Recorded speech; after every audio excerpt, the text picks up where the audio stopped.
Agenda, a show I actually enjoy. And let me see what's going on with Stuttering John. He's probably live streaming right now. Fun stuff that he does. And as soon as I got home, I'm like, well, I'm going to have to record this because this is fan-fucking-tastic. All right.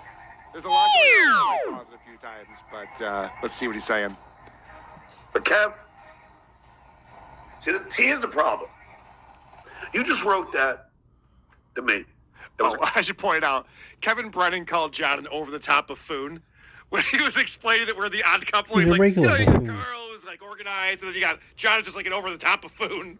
And so John thought that him and KB were friends again, and then he said that on MLC. She's like, Jesus, he's trashing me. So that's what he's addressing at the beginning here. And I'll also point out that Bacon and Eggs has a super chat up for $5, and John leaves up this entire time. This says, you are nothing more than a court jester. Also, your kid's top 10 piazzas. Oh, Jesus. Yeah, I know. It's not going to go well. What would you describe this look that he's sporting today? Just sprayed by hose. He looks The like thing they on his just left eye dropped is him off not in a as big as halfway it is house. now. Hey, walk through a sprinkler. All right. But Kev, see, here's the problem. What's the problem? You just wrote that to me. That was a compliment, okay? Fair enough. Kids, they don't know this is happening, and there's no ill intent meant for it. They're just goofing on you, John. It has nothing to do with your actual kids. Do you think his kids have even for a second watched any of his live streams? No. You think they would have to, though? You think they would have to? Like, they get the alert, Dad's fucking live again. They're too embarrassed to watch this. Like, you know how embarrassing that is? One of their friends comes over. Yeah. Hey, your dad's on the internet. Yeah, we don't talk about that. Right. We don't do that around here. All right. You're not in my league. You begged me to come on your show. Patrick Melton, you're a fucking liar. He says that we agreed to do a show for 1,000, and then I changed it to 2,000. 1 year ago, exactly the I don't same remember crap. ever agreeing. So either you're lying. Okay. This is fan-fucking-tastic. Because John's going to But realize now he's less that lucid. he did do all of these things. And so he's going to come out with this strong statement and then slowly walk it back. And this is almost a masterpiece right here. I don't remember ever agreeing. So either you're lying or maybe I was half in a bag. But I don't remember ever agreeing because you never paid me it. We didn't have a signed contract. And then when I realized that I was asking too little because I'm getting off this for way more, I'm like, no, $2,000. You blew it. You could have got me for $1,000, but you Nobody's blew it. offering you nothing. I think initially I asked Kevin Brennan for They want to pay you to stay away. I asked somebody. I can't remember everything. I can't remember anything. No. So John just said that him and Patrick Milton had agreed for $1,000. And then he goes, but it wasn't a signed contract. Well, no, it was an agreement. He didn't say it was a signed contract. I believe it started with Patrick Melton is a liar. Yeah. Right. He goes, he's a liar. He said that we had agreed for $1,000, and maybe we did. Maybe I was drunk when I agreed to it, but then I realized I was worth more than that. So then I made it $2,000. So it sounds like you're the asshole in this, John. I don't know. Just based on what you said. Anyway, Coors is refreshing. You think Kevin Brennan sent him a fucking contract? No, of course not. I mean, There's what no is he contracts fucking involved in talking this. about? Yeah. Jesus Christ. All right. So now John's talking about, I don't know if you guys remember this, but Shuli, I think, was on with Anthony Cumia, and they were goofing on John's art. Have you ever seen John's art? Are we watching it right now? Well, no, he actually does these pieces that he hangs up on the wall, and it's really, really bad. It's 12-year-old art that you hang on your refrigerator for Mom. You know, a peace sign made from pieces of shrapnel that he bought on the internet from Revolutionary War, World War I, II, and II. He's stupid. And another one looks like goo, but it's God. And everybody's grabbing at the letters. All these hands, different colors. Really brilliant shit. Anyway, I don't want to get into that because that's a whole other thing that we could get into. But this is John explaining that he is a great artist. Niche. Have you ever considered painting your feelings? I know you've dabbled in conceptual art, and some of it was quite poignant. Thank you very much. I know Pocky, who doesn't understand art, certainly doesn't understand conceptual art. You know, did a half an hour or whatever on my artwork. Hey, Bucky. 6th grade Here's the difference crap. between you and I. Conceptual. I've never claimed to be a Crap. good painter. I have good Contraceptive it ideas, should be. and I could convey them on a canvas. But All right, I know he's lying. John would never turn down $100,000 to do anything. That's an insane thing to say. Behead me in the square? What time? Yeah.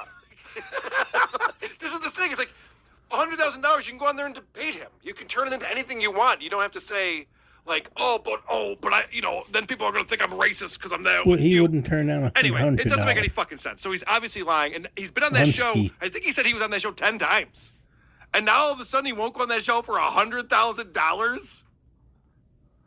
Hypocrite! I don't believe him, Carl. I don't believe him at all. All right, this gets funny. He's going on. He forgets who he's mad at sometimes. He thinks he's. He's not a hypocrite. He's a liar. Mad at everyone. Then he remembers that some people he likes. I don't need your blood money. Blood money? No. What do you mean? I wouldn't accept $1 from you. You'll never be able to get a talent like me on your show. Ever. Yeah. Okay. You keep having the hacks on like fucking Gino Bisconti. Hack! Yeah. That's all you can get. I mean, Bill Schultz?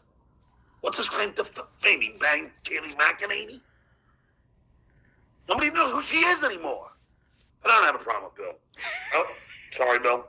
Take it back. You're actually a decent guy, so take it back. Nobody knows who Who's you going on are Anthony show? anymore. That asshole Bill Schultz? Except these No, limited that's right. I like that guy. Devilverse Shit. people My bad. on the He did my show. YouTube That's right. internet. Unbelievable. Nobody It's knows who the fuck you are. insane.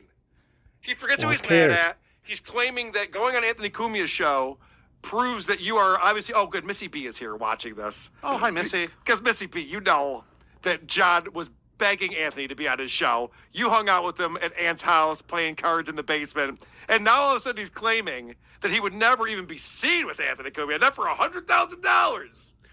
This reminds me of when Chad said, I don't want to have anything to do with that compound gathering that Right. you guys did. It's like, well, you weren't invited. Yeah, it's fine. And Don't worry about it. John, you're not invited on Ant's show anymore. Yeah. So it's easy to say I would never do it. Chad's like, Chrissy Mayer's wedding? I don't want to go to that. Yeah. Good news. Guess what?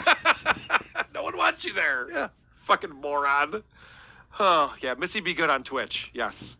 Check that out. And I couldn't believe, I can't believe that John has the balls to come out and say this kind of shit when we all have seen you on his show. We've talked about it. It's on YouTube. It's a classic. It's still on compoundmedia.com. I mean, I could go back and watch it at any time, so it's insane. Yeah, that company that's a failure that's still going 9 years strong. Yeah. Yeah, that's the one I'm talking about.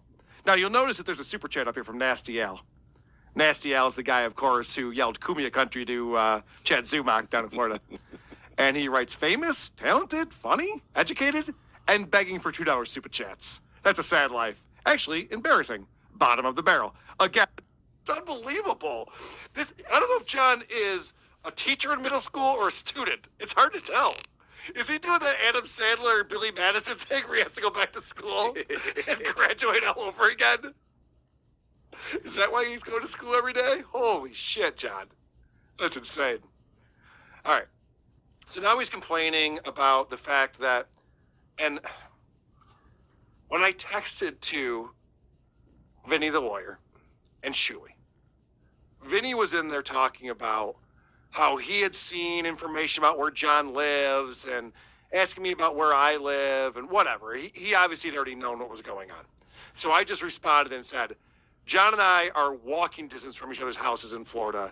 Isn't that fucking crazy? Because it is. It's unbelievable. Is the craziest of coincidences, and I have to ask you while we're here on your show, how shitty is your new place that you could afford a house in the same division as Stuttering? I know, and they call it, Vinny was calling it crap coral.